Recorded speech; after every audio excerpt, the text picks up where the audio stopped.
Tana, it is so great to see you. Thank you for Oh, being here. thank you so much, Lynn. I'm so excited. Just honored to be with you. Well, I am so impressed by you. Your book, which is now available for pre-sale, is called The Relentless Courage of a Scared Child. And it's how persistence, grit, and faith created a reluctant healer. Your wording, your choice of words really struck me. First, you are the scared child. Your story is shocking, terrifying, but also a real lesson and hope for all of us. So before we get to the book and how you get to the hope, I just want to hear a little bit about your story, your childhood, why you were so scared, and what it took to get you out of it. You know, it's funny, Lynn. When I met my husband, I think people who go through, I want to just address people watching who have lived this kind of a chaotic, traumatic childhood and have that kind of a background. You start to think that's normal. I thought I was just, garden variety dysfunctional. I thought that, okay, I mean, there's a lot of us that are like that, right? And then you start to minimize it so you can get through it. I thought, well, I wasn't as bad as many people. I wasn't chained to a radiator. I wasn't like, that's how we survive. But when I met Daniel and I started telling him some of the stuff from my past, he's like, are you kidding me? This isn't just garden variety. And I thought, oh, that's interesting. Well, then I am kind of, tough, and I'm kind of, I made it through this. And a survivor. I'm a survivor. And so over time, he convinced me that I should write this. It took time. It's not one of those things you just want to like spill your guts on your past. You have to be very vulnerable. So, so I decided to do that. I had a mother who was a 16-year-old runaway. She left home very early because her past was way more chaotic than mine. She was determined to make my life better than hers. And she did. So if that gives you any idea, she had a pretty tough time. So she never finished high school, and she worked 3 jobs just to make sure we survived. And so it was pretty crazy. But she also had this idea that she needed to save everybody. So my uncle, who was a heroin addict who lived with us, and there was always strangers living in our house, and it made life a little unpredictable. Let's put it that way. So yeah. And then when I was 4, my other uncle was murdered in a drug deal gone wrong because of the uncle who was a heroin addict. And it was one of those environments where you were always looking around the corner for the next bad thing to happen. And so you're just always, you're always on high alert. And so you start to live that way. I mean, even now I have eyes in the back of my head. There's nowhere that we go that I'm not looking behind me and paying attention, for something to happen. And, one of the things that I have always heard your husband say that is really powerful is to redirect your anger towards whoever has hurt you in your childhood and really understand the why behind it. Yeah. When you talk about your mom, and for anyone who is watching that has experienced any kind of trauma, it doesn't have to be a murder or anything. It can just be a sadness or a fear and not feeling safe in childhood. How you find compassion for whoever caused that for you. How did you do it? That took time because I mean, my mom was always on my side. I knew that, whatever happened was because she had a heart of gold. She was just not there. She was busy working. But I was molested when I was 12. And then when I was 15, I was walking to school. My stepdad climbed in bed with me when I was 12. I couldn't say the word molested for many, many years. But then when I was 15, I was walking to high school and I was attacked by a total stranger. Big guy in the suit drugged me down an alley. Those are things that took more time to forgive. So, because when I think about someone doing that to my daughter, I think to myself, well, I would rip their beating heart out of their chest. So that took more time for me to forgive. And then it was easier for me to forgive it happening to me. And yet still, when I think about it happening to my daughter, I'm like, yeah, that's a no-go. So that took a lot of time to resolve, but it was worth the work, because when you don't forgive someone, and I know it sounds so cliche, but it's a cliche for a reason. If you don't forgive someone, it's like drinking poison and expecting another person to die. It just eats away at you. And so, and one of the people I had to forgive more than anybody was my dad. My dad, who left when I was a baby. He was doing drugs with my uncle and then became a Baptist minister, but never really lived the life of a minister. So he had taken money from the church and he was never close to me. But in the end, there's a really great chapter in the end of the book where we reconcile. And all of that anger is just lifted. And what I love is that I realized I had this epiphany that God had been calling me to help him for a long time, and I'd been saying no. When you win an argument with God, you lose. When you lose an argument with God, you win. And I was like, God called the wrong person, not my monkey, not my circus. But he was diagnosed with Alzheimer's disease. And of course, if you don't want, if you don't want to bring people back into your life that you've disconnected from, don't marry a psychiatrist. Let me just put it that way. Just don't do it.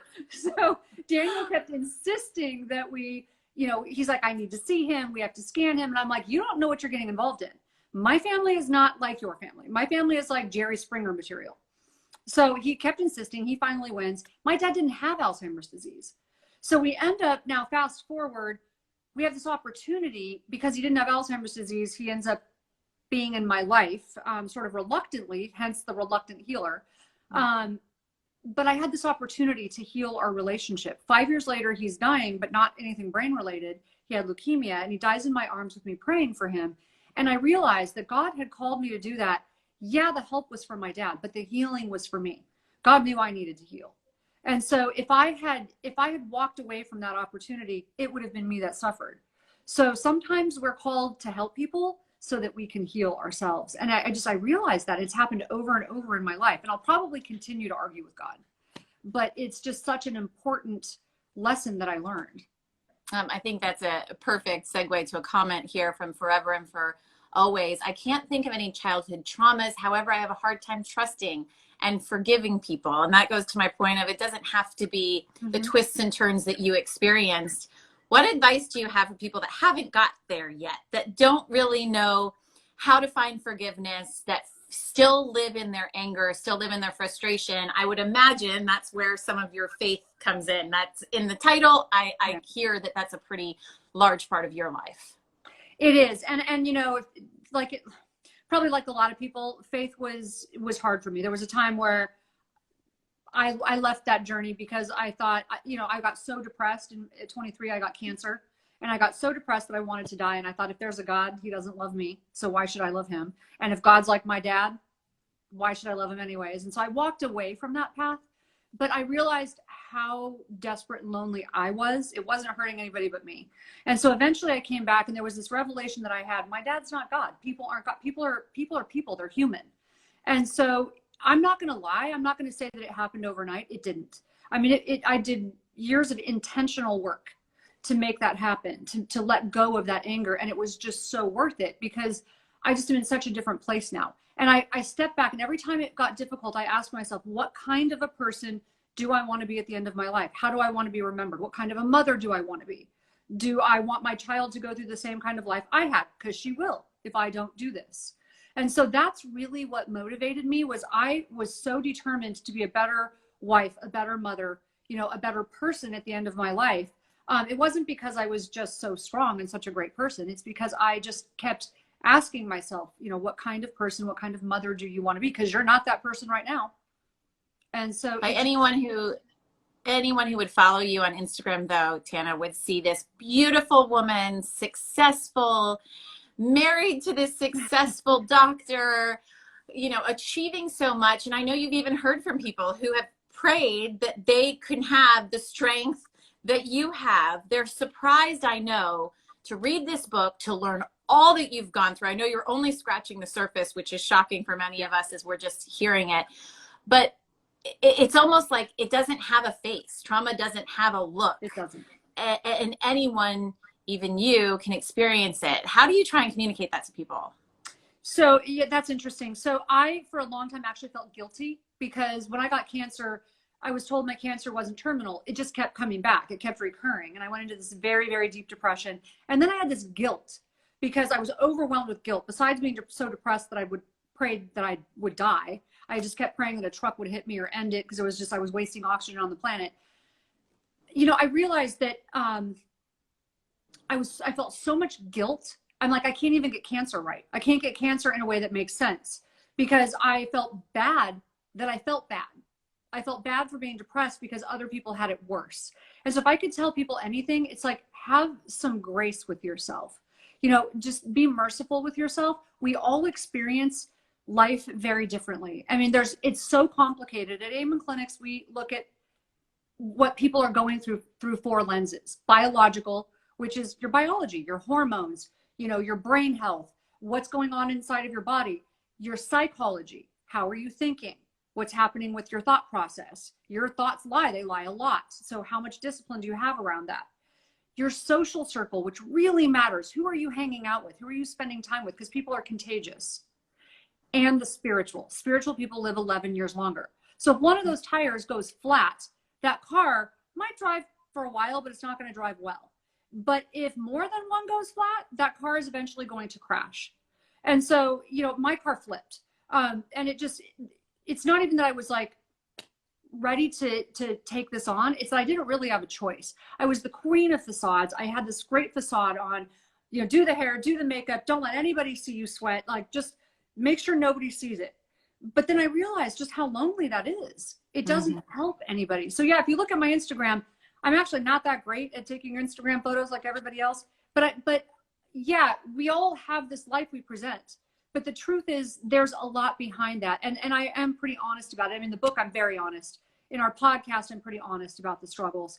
And I really think that pain shared is pain divided.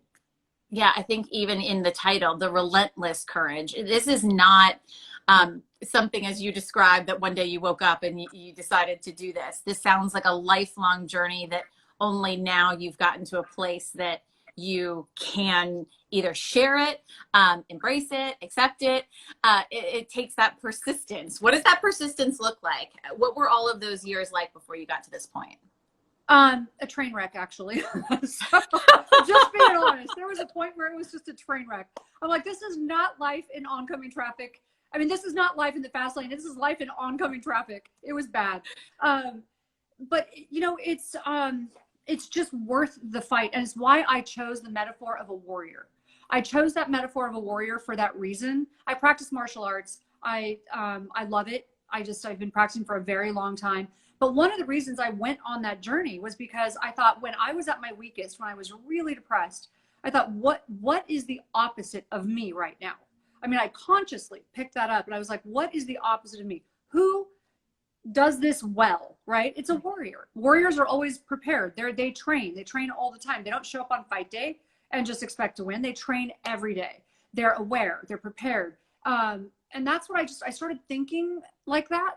I started thinking if I could just grasp that mindset, I would do so much better than this person who felt broken and weak. So even when I was the most broken, I just tried to really wrap my brain around, this is how I'm going to think of my life every day.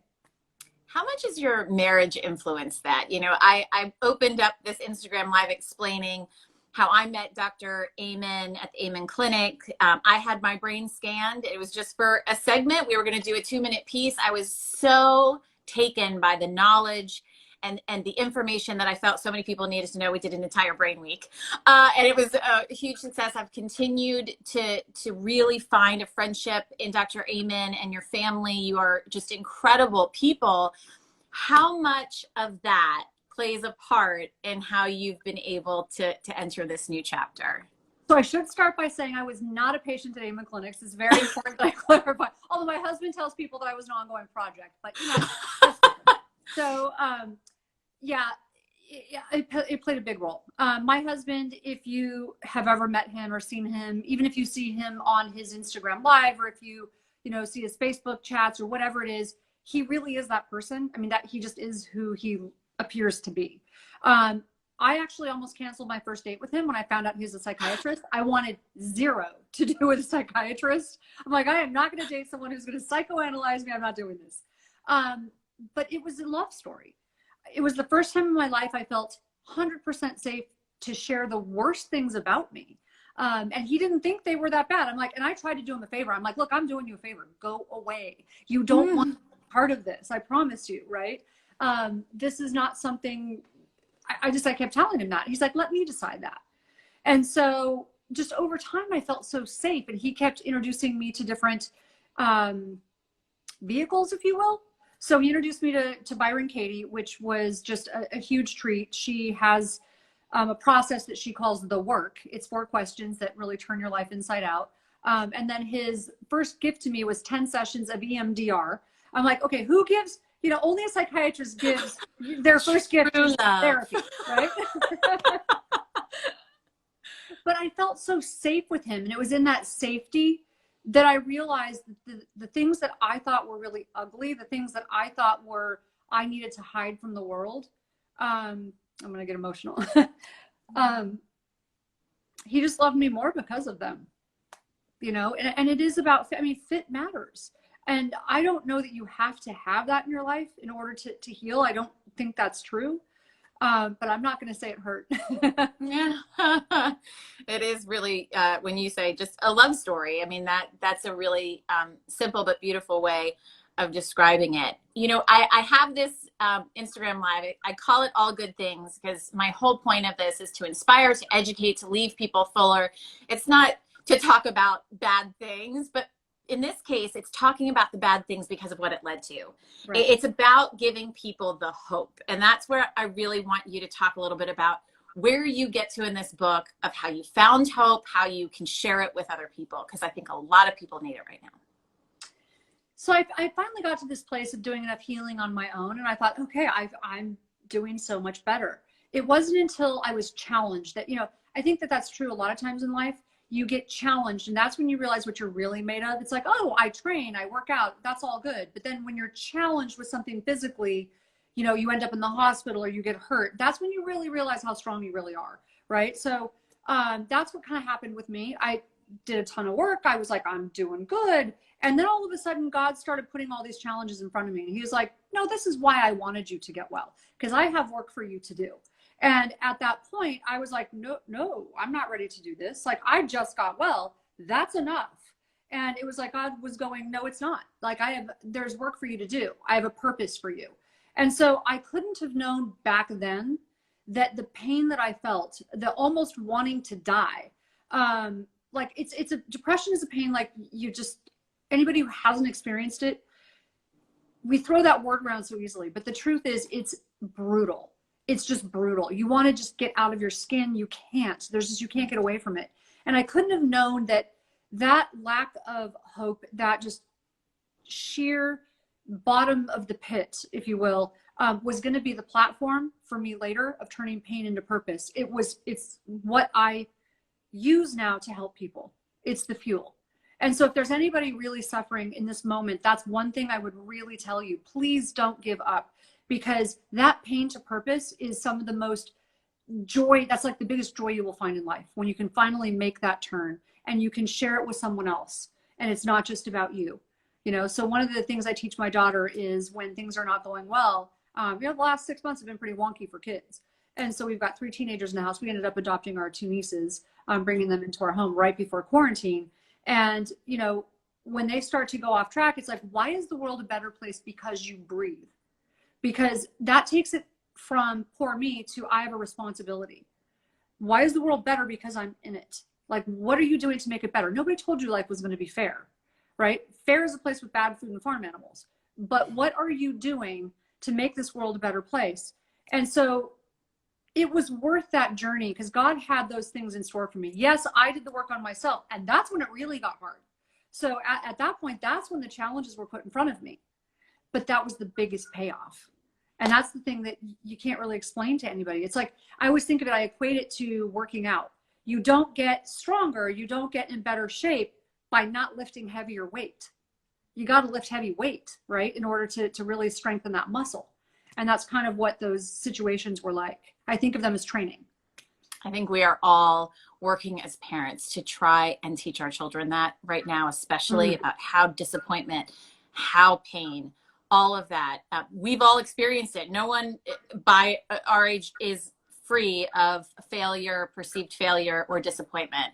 I think that lesson is so valuable, but I also think parents are struggling right now so much in their own circumstances. And there may be a lot of people out there that are questioning their faith, that may be thinking, how can there be a God when I've lost my job? I've lost my family. I've lost so much. And that's where hope comes in. And that's where I would be curious to say, what about those people who are questioning their faith?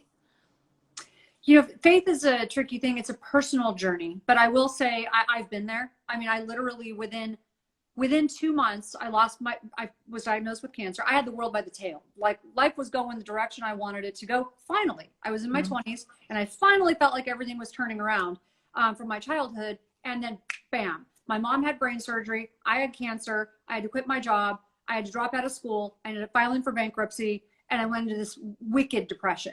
So I've been to the point of losing it all. And that's when I just went, why am I here? I mean, I'm just wasting oxygen. So I've been to that place and I blamed God. I questioned God. I fought with God. For me, I realized that it wasn't God that walked away from me. I walked away from God. I'm not one of those people who believes that God causes bad things to happen. I believe that they can be used for good. I believe there's a lot of reasons that bad things happen. It's just above my pay grade to really understand all of it. I mean, I'm a nurse. I work in the hospital where, children die, babies die. It doesn't make sense. And it's just above my pay grade. So, but I do believe that we can take the worst things that happen in humanity and we can use them for good. We are human beings. I mean, we're the top of the food chain. We can do this, but we have to be willing to do it. You got to put the work in. So you got to take responsibility. Responsibility is my favorite word on the planet. All of those lessons, all of those messages of hope are in your new book, which I know isn't out until January 5th, but it is available for pre-order. Can you let people know not only where they can find that, but what also, I know that you're offering some gifts to people if they do pre-order. Tell us a little bit about that. Yeah, so we've got about over $400 worth of gifts. If you go to relentlesscourage.com, you can pre-order it. We've got the gifts. We also have an event coming up completely free. You can go to my website, tanaamen.com, and you'll see the event. You can sign up for that. My husband will be speaking. I am hosting it. JJ Virgin will be there. We've got Pastor Derwin Gray, Pastor Miles McPherson. We just have some amazing guests that are going to be with us. It's December 12th, Saturday. But if you order relentlesscourage.com, you get $400 worth of gifts. I'm also going to enter people who sign up for the event. I'm going to enter them into a raffle to win an evaluation at Amen Clinics. Oh, that's so wonderful. I see someone chiming in, first saying awesome speakers, oh my goodness, but also saying waiting for it to release in India. Worldwide, everyone is thrilled to learn so much more about you, the difficulties that you've had, but also the incredible growth and the hope that it can give to so many of us. What an honor to talk to you, Tana, and to get some insight into what you've been through. I think that it would be so valuable for people out there. Thank you so much, Lynn. It's such a privilege. Take care. You too. Bye-bye.